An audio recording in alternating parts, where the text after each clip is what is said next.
পিতা যেতে দেব না, 24-এর রক্ত পিতা যেতে দেব না, 24-এর রক্ত।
আমার ভাইয়ের রক্ত পিতা যেতে দেব না, 24-এর রক্ত পিতা যেতে দেব না।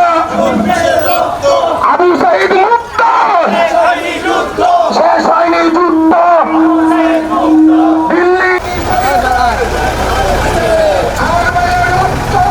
দিনের নাম নয়, একটি বেদনা বুজুর ইতিহাসের নাম, যে ইতিহাস বাংলাদেশ সহ সারা বিশ্বের মানুষের হৃদয়ে রক্তক্ষরণের নাম।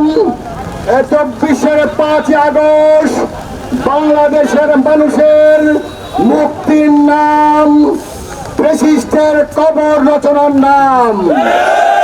কিন্তু অত্যন্ত দুঃখের সহিত চলতে হচ্ছে 71-এর চেতনা দিয়ে আজকে 24-কে ভুলিয়ে দেওয়ার জন্য নানামুখী ষড়যন্ত্র চলছে।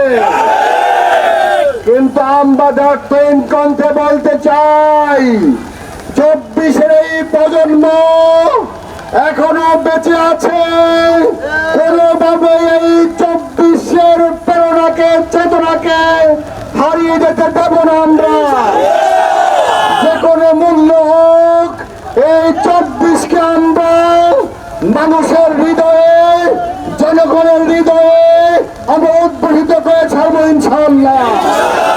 সম্মানিত উপস্থিতি, আপনারা জানেন যে 5 আগস্টের পর নতুন বাংলাদেশে নতুন করে করার জন্য সকল মানুষ এবং সকল রাজনৈতিক দল প্রত্যয় ব্যক্ত করেছিল। সে আলোকে জুলাই সনদে স্বাক্ষর করা হয়েছিল। সে আলোকে গত 12 ফেব্রুয়ারি যে নির্বাচন হয়েছে, আপনারা জানেন সেখানে 2টা ভোট হয়েছে।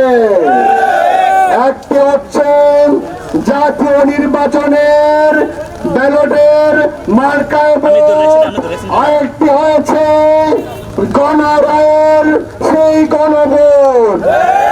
কিন্তু আমরা দেখতে পেলাম সেই গণভোটের গণরায়ে এদেশের 70% মানুষ রায় দিয়েছে। কিন্তু আজকে যারা ক্ষমতা এসেছেন তারা অতীত ভুলে গিয়ে ক্ষমতার মোহে আসক্ত হয়ে তারা সেই গণরায়কে অস্বীকার করছে। এই 70% মানুষের গণরায়ের অস্বীকার করার পরিণতি কত ভয়াবহ হবে তা আপনারা চিরেই টের পাবেন। এজন্য আমরা আজকে বর্তমান সরকারকে দেখবেন বলতে বলতে চাই, আপনারা মজলুম ছিলেন, আমরা মজলুম ছিলাম, একসাথে আন্দোলন করে আমরা ফ্যাসিস্টকে বিদায় দিয়েছি। আমরা লক্ষ্য করছি অত্যন্ত দুঃখের সহিত আপনারা সে ফ্যাসিস্টের কায়দায় আপনারা পথ চলছেন, এর পরিণতি হবে ভয়াবহ। এজন্য আমরা আজকে দেখতে চাই গতকালের ঘটনা। গতকাল ঢাকা জগন্নাথ বিশ্ববিদ্যালয়, ঢাকা আলিয়া মাদ্রাসা এবং ঢাকা কলেজ, বরিশাল, রংপুর সহ শিক্ষাঙ্গনে যে সন্ত্রাসী কায়দায় হামলা চালানো হচ্ছে, যে রক্তকয়ী সংঘর্ষ হচ্ছে, আমরা এর মধ্যে ছাত্রলীগের প্রতিচ্ছবি লক্ষ্য করছি। বর্তমান প্রধানমন্ত্রীকে বলতে চাই, আপনারা জানেন সেই ছাত্রলীগ শেখ হাসিনাকে পতন করিয়েছে। আপনার এই ছাত্রদলকে সামলান, তাহলে অচিরে আপনার পতন এই দেশের ছাত্র সমাজ করিয়ে ছাড়বে।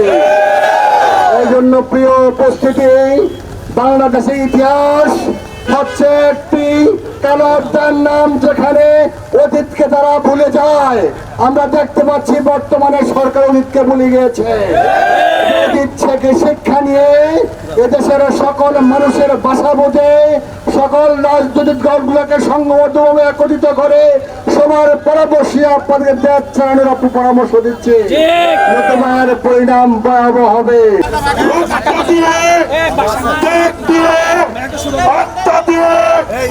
জীবন দিয়ে আমরা এদেশের প্রতিটি ক্ষেত্রে মানুষের জন্য রাজনীতি করতে চাই। ইতিমধ্যে আপনারা জেনেছেন বাংলাদেশ জামায়াত ইসলামের কেন্দ্রীয় নেতৃবৃন্দকে আজাদ করার জন্য, তাদেরকে কেনার জন্য নানা রকমের প্রলোভন দেখানো হচ্ছে। যেখানে আমাদের নেতৃবৃন্দ ফসিল রশিকে জুতার সুতার চেয়ে কম মূল্যবান মনে করেছে, সেখানে আমাদের নেতাদেরকে কোনোভাবেই কেনা যাবে না। আমরা রক্ত দিয়েছি, আমরা জীবন দিয়েছি, প্রয়োজনে আরো রক্ত দেব, তবে মানুষের অধিকার আদায় করে ছাড়ব। তারা যে রক্ত খেলায় মেতে উঠেছে, শিক্ষাঙ্গনে যে সন্ত্রাস চালু করেছে, দ্রব্যমূল্যের যে উদ্যোগতি চালু করেছে, বিদ্যুৎবিহীন গ্যাসবিহীন একটি দেশকে কার্যকর করার প্রতিবাদে